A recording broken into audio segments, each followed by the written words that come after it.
Most campuses across the United States offer a range of digital manufacturing technologies. But many of these different machines, you can see a collage of different machines in that picture, are located in various spots across campus, but perhaps not all the faculty and not all the students know where all of these machines exist. These machines mimic quite often what are being used in industry today.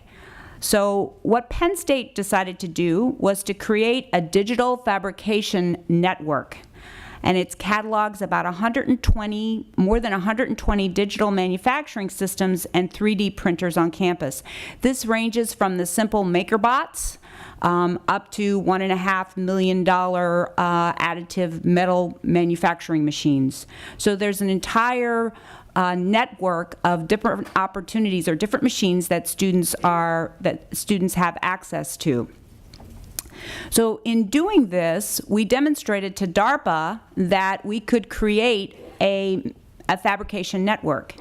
So that helped position Penn State as a national leader in digital and cyber manufacturing. So Penn State and the Applied Research Lab leveraged this digital network to lead DARPA's $22 million program IFAB, which was to essentially build the vehicle up there that you see on the top, which was designed through crowdsourcing. So in doing that, Penn State led a successful project and actually built that transport machine at the top, and many of the pieces of software that were used as a part of developing or building that transport device is now being commercialized in industry.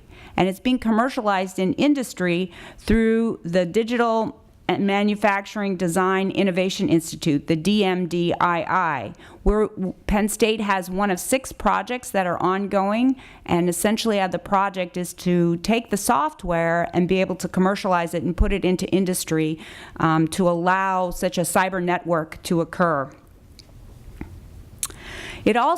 This project allowed Penn State to create DARPA's manufacturing demonstration facility that was mentioned by Congressman Thompson, the SIMP-3D, and it's primarily focused on additive manufacturing.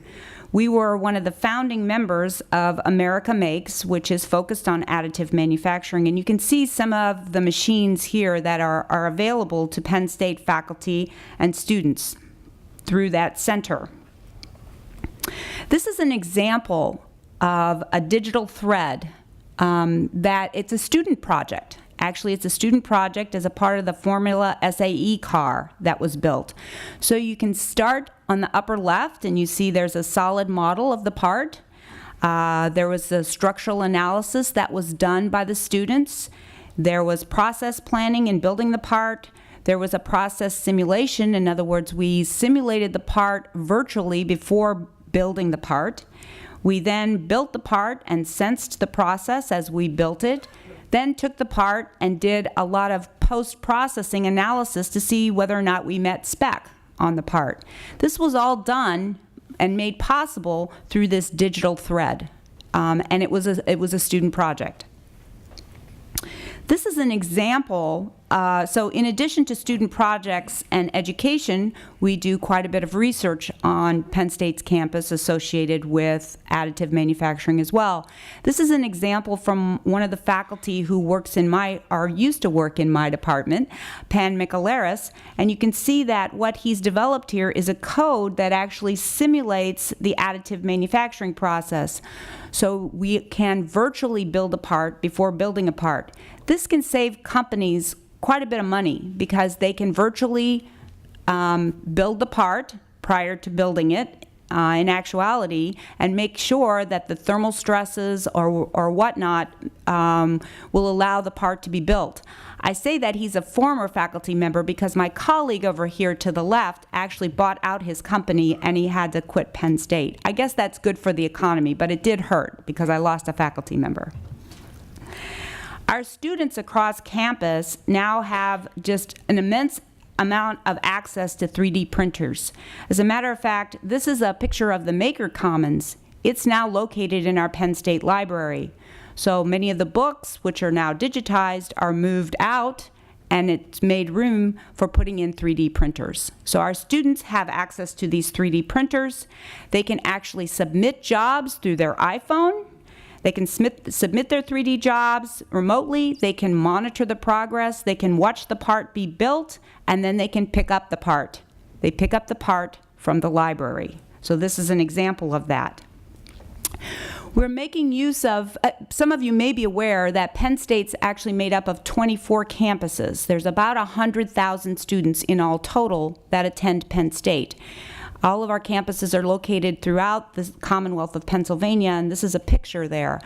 We actually make use of our interlibrary loan system, whereas it used to be that we would send books to other campuses from University Park, perhaps because our library might have a book that a campus such as New Kensington might have. But now we use that same network to actually send parts built by students from New Kensington who built the part at University Park. So we make use of that same overall network to send out our parts that are 3D made. 3D printed. 3D printing has become very easy, and as again Congressman Thompson mentioned, students love this. They're excited about making things. We heard loud and clear as educators from industry that they want engineers who can make things, who can build things. 3D printing really lends itself to teaching our students how to build things, but sometimes they use 3D printing when they shouldn't.